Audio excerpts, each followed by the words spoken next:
ආච්චි කොහරද යන්න ආස? දිව්‍ය ලෝකෙටද එහෙම නැත්තම් අපායට? කොහාට හරි හොඳ තැනකට.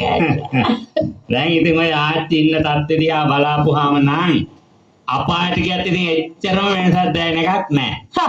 අය කිව්ව මං දැන් ඉන්න තත්ත්වය හොඳ නෑ. කොහොමුණත් ඉතින් ආච්චි තරුණ කාලේ නම් ඉතින් හොඳට ඉඳ ඇති කියලා හිතෙනවා. අනේ අපේ කොහොමද එහෙම කියන්නේ? නෑ ඉතින් ඔය අඹරන ඇමරිල්ලට එහෙම ඉඳ ඇති කියලා හිතෙනවා. එහෙනම් මගේ තරුණ වයසෙන් ආවොත් ඔහේ මට කැමති වෙනවද? මේ මට ටිකක් සැකයි මෙයා කවුද කියලා. මේ ආවන උසේන්ද්‍රයා මාත් එක්ක සෙල්ලම් කරන්න මං අතේ පිරිත් නූලක් තියෙනවා. කවුද ඔක බැන්නේ? අර පාහියන් කියන චීන හාමුදුරුවෝ නේද? කොහොමද ඒක දැනගන්නේ? පාට කිව්වේ අපේ හිටිනවලුවේ ධම්මජෝති හාමුදුරුවෝ. මේ මම සැරෙවකුත් කිව්වා. එවැනි සැරේ කියන්නේ ඉස්සර වෙලා එනම් මම පටන් ගන්නකො මගේ තීන්දුව.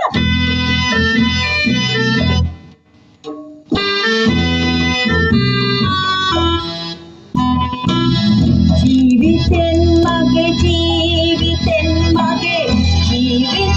මගේ නෑ බලක් එලෙසින් හිතුණාට හදව නෑනේ මා මැරෙන හදක් ජීවිතෙන් මගේ නෑ බලක් එලෙසින් හිතුණාට හදව නෑනේ මා මැරෙන හදක්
අපේ ධම්මජෝති ආමතුරෝ ආච්චිට লীලා දීලා තියෙන හොඳ බණ සින්දුවක්.